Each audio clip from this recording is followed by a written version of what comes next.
so let's get right into it. A brand new report just put the world's top AI models to the test, asking them some of life's biggest, most profound questions. And the results, well, let's just say they are not what you'd think. Today we're going to break down what they found and, what this actually means for all of us.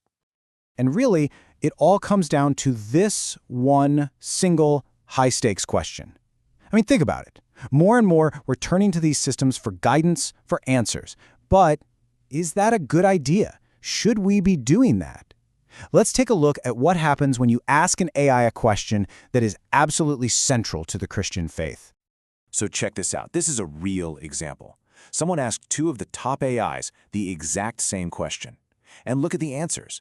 DeepSeek comes at it from within a Christian framework, right? It calls the resurrection a foundational belief, a fact for believers.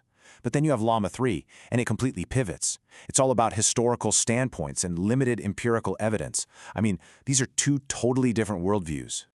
And that right there is the big mystery we need to unpack. You've got identical technology. They're both trained on, basically the entire internet. So how on earth you get such wildly different answers? Well, the answer, it tells us something really, really important about what's going on under the hood with AI. Okay, so to get to the bottom of this, we're going to look at this new report, the AI Christian Benchmark. They basically put all these platforms to the test to see, hey, how reliable are you when it comes to questions of faith? And how they did it was actually pretty simple, but really solid. They got 7 Christian scholars. They took 7 of the most Googled questions about faith, the big ones like, who is Jesus and does God exist?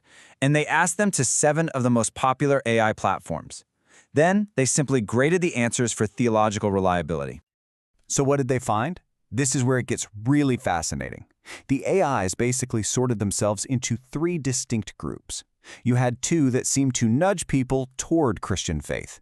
Then you had 3 that actively pushed people away from it. And then a couple that just played it safe. The here are all the options approach. Now let's look at the actual scores. And who came out on top is kind of wild. The best performers were, surprisingly, a Chinese model called DeepSeek, and this answer engine, Perplexity. And at the very bottom, by a lot, Meta's Llama. The fact that these scores are all over the place is the real clue here. It's proof that something else is going on behind the scenes. And that something else, well, it's us. It's the human fingerprints all over this technology. And this is the most important part to get. These differences aren't a bug in the data. They're the result of decisions that people made. The fancy term for this is alignment. But really, you can just think of it like guardrails on a highway. Before the AI even gives you an answer, human programmers have already inserted a layer of their own ideas, their own values, and their own filters to steer the output and stop it from saying things they don't want it to say. So, how do we know for sure this is happening? Well, the report found a smoking gun. Get this. Some of the AIs used the exact same opening sentence for totally different questions.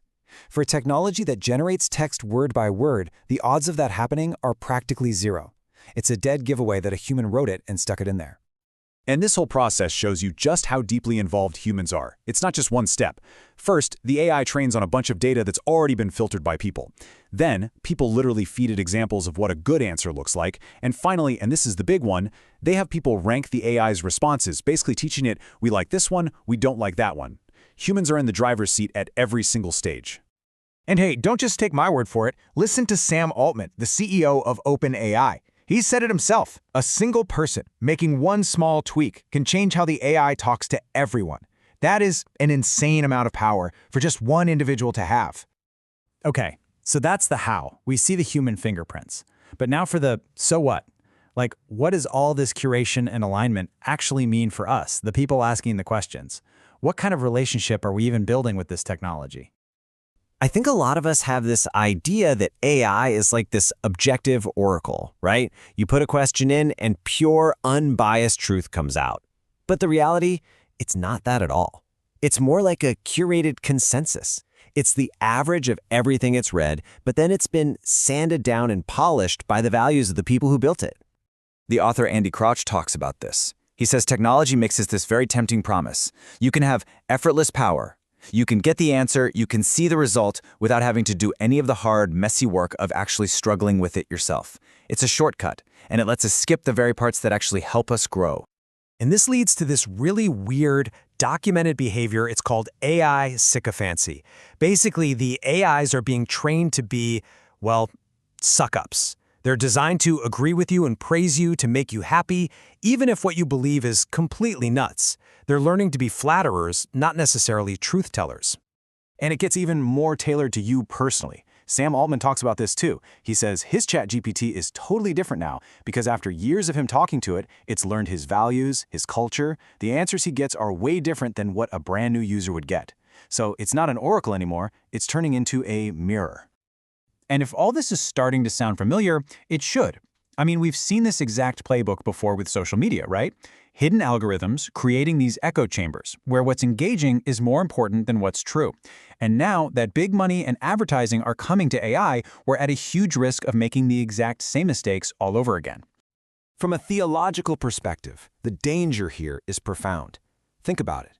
If our AI simply reflects our own biases, desires, and values back to us, we risk inverting a central idea of faith, imago Dei, that we are made in God's image. Instead, we create Dei Imago, a God made in our own. So, what do you do with all this?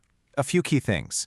First, just remember, AI is not objective. It's a tool, and it's profoundly shaped by hidden human values. Second, know that the more you use it, the more it's just reflecting you back to yourself. And third, and this is probably the most important thing, don't outsource your soul searching. Don't let it answer life's deepest questions for you. Use it as a tool, not as the source. Which leaves us with one last critical thought to chew on. We're creating this technology that's becoming an increasingly perfect mirror of ourselves and our culture. So the ultimate question then isn't really about the technology. It's about us. If AI is the mirror, who are we choosing to become?